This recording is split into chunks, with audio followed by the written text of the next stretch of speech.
வாசல்களே, உங்கள் தலைகளை உயர்த்துங்கள், அநாதி கதவுகளே உயருங்கள், மகிமையின் ராஜா உட்பிரவேசிப்பார். சங்கீதம் 24:7.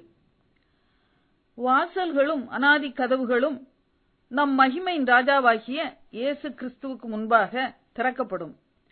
அவர் வல்லமையும் பராக்கிரமும் உள்ள கர்த்தர், யுத்தத்தில் பராக்கிரமம் உள்ள கர்த்தர். அவர் சேனைகளின் கர்த்தரானவர், அதனாலே மகிமையின் ராஜாவாயிருக்கிறார். இதோ வாசப்படியிலே நின்று தட்டுகிறேன். ஒருவன் என் சத்தத்தை கேட்டு கதவை திறந்தால் அவனிடத்தில் நான் பிரவேசித்து அவனோடே போஜனம் பண்ணுவேன். வெளிப்படுத்தல் 3:20 என்று தாழ்மையோடு தட்டி கொண்டிருக்கும் ராஜா, அவர் லீதியாளின் இருதயத்தை பவுல் சொல்லியவர்களை கவனிக்கும்படி திறந்தருளினார். அப்போஸ்தலர் 16:14. சமாரியாவின் கதவு சீரியரின் முற்றுகையால் அடைக்கப்பட்டு இருந்தது. சமாரியாவிலே பஞ்சம் கொடியதாய் இருந்தது.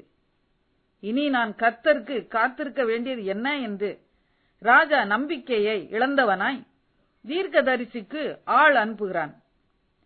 கர்த்தருடைய வார்த்தை வருகிறது, நாளை இந்நேரத்தில் சமாரியாவின் வாசலிலே தானியம் விற்கப்படும் என்று.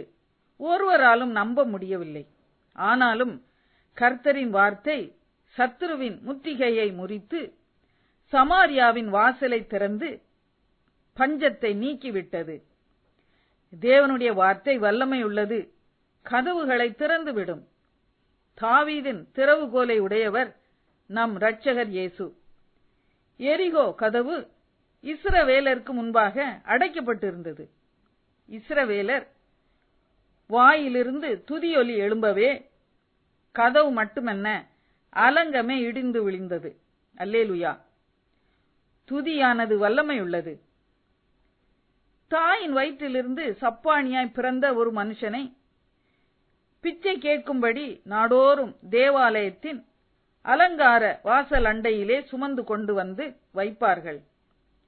தேவாலயத்தின் வாசல் திறக்கப்பட்டதாய் இருந்தாலும் கூட அதன் மிக அருகே அவன் தினந்தோறும் உட்கார்ந்திருந்தாலும் கூட 40 வயதான அவன் ஒரு நாள் கூட உள்ளே பிரவேசிக்க முடியவில்லை.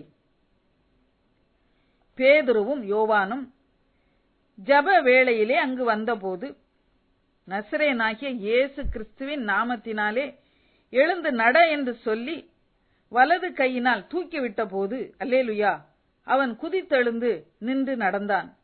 நடந்து குதித்து தேவனை துதித்துக் கொண்டு அவர்களுடனே கூட தேவாலயத்திற்குள் பிரவேசித்தான். அல்லேலூயா!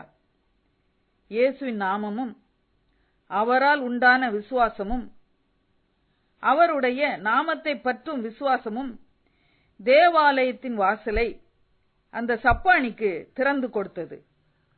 ஆண்டவர் இன்றைக்கே உங்களுக்கும் ஒரு திறந்த வாசலை தருவாராக.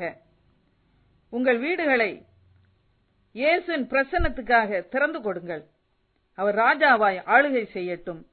அவர் நாமம் மகிமைப்படட்டும். ஆமேன். ஜெபம். அற்புதங்களை செய்கிற மகிமையின் ராஜாவே, தடைகளை நீக்கி போடும் ராஜாவே, சேனைகளின் கர்த்தரே, உமது அற்புதத்தை நான் காணும்படி செய்யும். என்னை ஆசீர்வதியும். ஆமேன்.